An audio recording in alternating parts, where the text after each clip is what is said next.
E a gente sabe que o sistema de saúde está sobrecarregado nessa época de pandemia.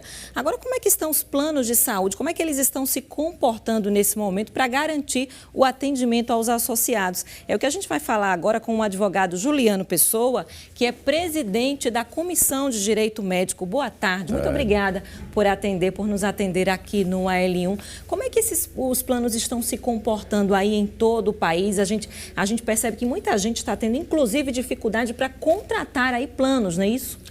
Exatamente. Boa tarde, Cris. Boa tarde a todos que nos assistem. Na realidade, a semana passada foi noticiado pela mídia nacional em vários estados que algumas operadoras de plano de saúde estariam suspendendo a comercialização dos seus planos.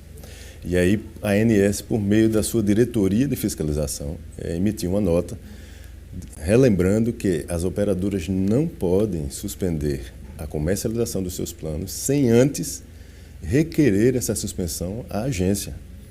Inclusive, a ANS ressalta nessa nota que o próprio representante da operadora vinculado à agência é que tem que assinar este requerimento, submetendo à agência com 30 dias de antecedência para que seja analisado, aferida a necessidade e o pedido pela agência reguladora e haja anuência do órgão.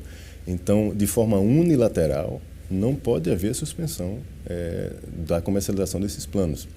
Inclusive, a ANS ressaltou nessa nota que essas operadoras, ela está analisando todas as denúncias e, caso constate que, de fato, houve irregularidades, as operadoras poderão suportar, inclusive, até multas de até R$250 mil.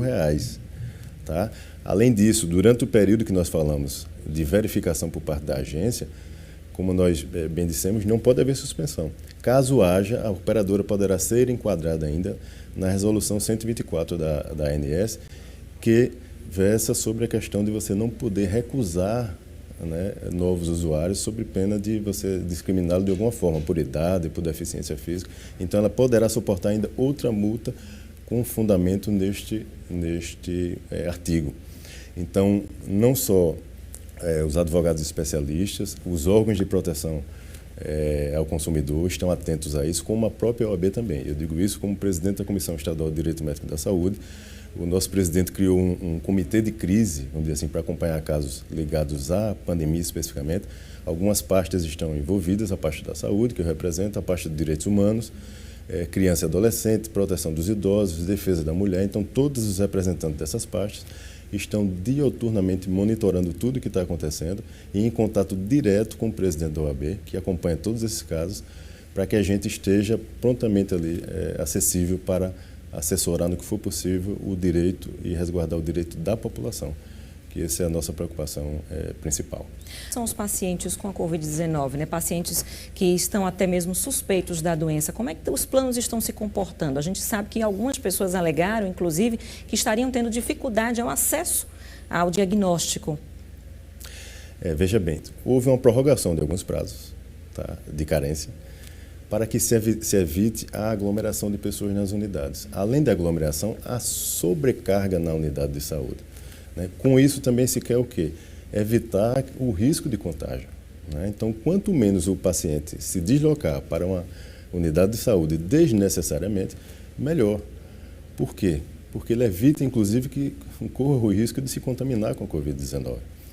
Para isso, várias medidas foram empreendidas, inclusive pela Agência Nacional de Saúde, no sentido de possibilitar que as operadoras se organizassem para o enfrentamento da pandemia e também trazendo outras ferramentas que o próprio Ministério da Saúde passou a disponibilizar e a ter vigência no país, que é, por exemplo, a questão do atendimento à distância por parte do profissional médico.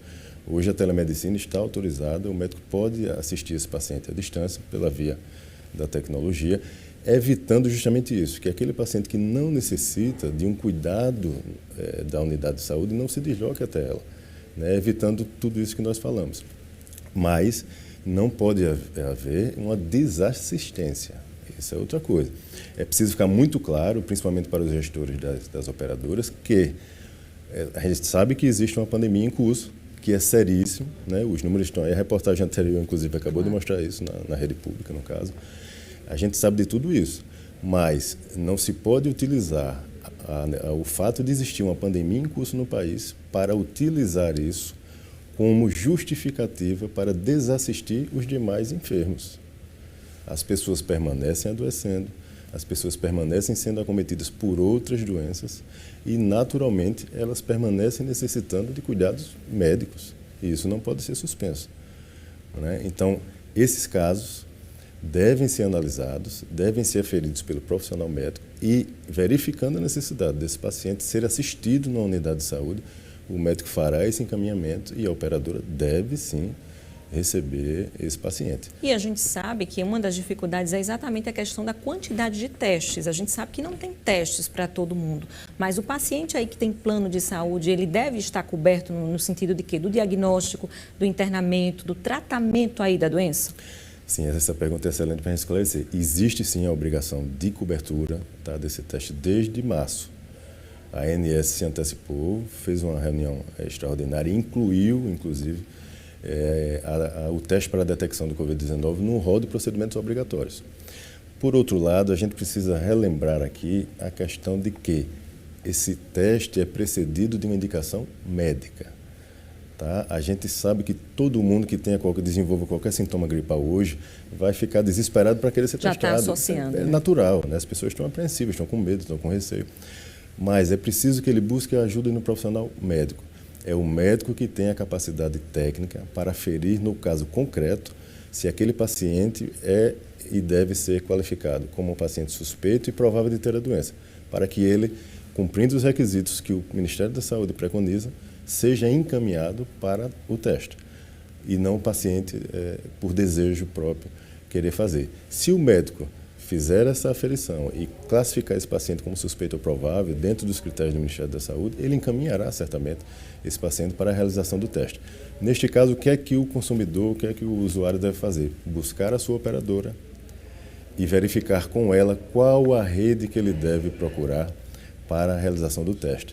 Não basta só ele ter a indicação e buscar o primeiro laboratório que ele quiser e fazer o teste, porque as operadoras firmaram algumas parcerias com alguns laboratórios e isso pode acontecer normalmente. Então ele busca a sua operadora, mostra a documentação, a fundamentação e a indicação por parte do profissional para realizar esse teste e a operadora irá direcioná-lo para que ele faça o teste. No caso daquelas pessoas que de repente já pagaram esse teste por fora, com essa recomendação médica, eles podem ser ressarcidos?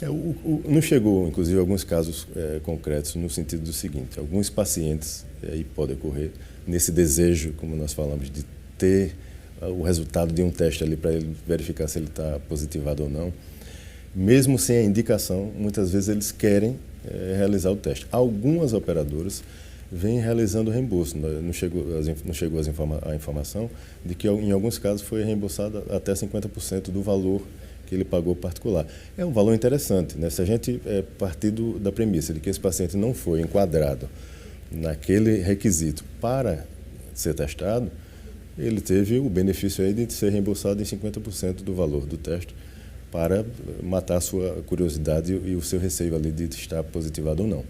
Tá? Mas isso é caso a caso, depende muito dessa questão do percentual de reembolso também de cada contrato. Não existe uma regra pré-fixada. Em alguns casos, alguns procedimentos se reembolsa a totalidade, outros parcialmente, então tem que se ver caso a caso e com base no contrato específico daquele usuário. O que é que a gente recomenda? Existindo alguma dúvida por parte do usuário, do beneficiário do plano de saúde, ele tem um canal, inclusive, da própria Agência Nacional de Saúde Suplementar, da ANS. Tem o site da ANS, ans.gov.br. Ele entra nesse site, tem todas as informações lá. Ele pode fazer perguntas de um caso concreto dele. Ele pode abrir uma reclamação contra a sua operadora, se for o caso. Existe um 0800 hoje que está disponibilizado também no site da ANS, que é o Disque ANS, onde qualquer consumidor do país pode entrar em contato com a agência e dirimir qualquer dúvida. Então é importante que ele busque uma ajuda e um auxílio técnico antes dele tomar alguma medida. Qualquer decisão. Os órgãos de proteção ao consumidor, os PROCONs, a própria Agência Nacional de Saúde Suplementar, a ANS, um advogado especialista na área da saúde de sua confiança. Então, ou seja, ele busque um auxílio, relate o caso concreto e aí o profissional irá verificar ou essas instituições e irá direcioná-lo da melhor forma possível. Agora, além do coronavírus, existem, claro, outras doenças, né? Como é que fica o tratamento de pessoas com câncer, por exemplo, ou cirurgias que já haviam sido marcadas antes desse período de pandemia? Ótimo. Como é que está se procedendo na prática? As cirurgias agendadas, que, de acordo com o relatório médico, que justifica a necessidade dessa realização, nesse período.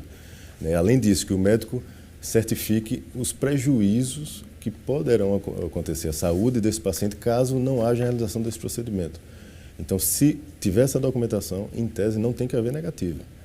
Né? Você citou aí os tratamentos oncológicos, são tratamentos excepcionais e urgentes, em sua maioria. Claro. Né? O paciente não tem como esperar passar a pandemia para se submeter a um procedimento. Então, eles passam a ter um caráter de urgência. E procedimento de urgência ele tem que ser atendido. Tá? Então, não tem que haver negativa nesses casos. Se houver, mais uma vez, ressalto o detalhe do paciente procurar ajuda técnica e ajuda dos órgãos de fiscalização. Tá certo. Obrigada, viu, pelas suas informações e esclarecimentos aqui no AL1. Boa tarde para você.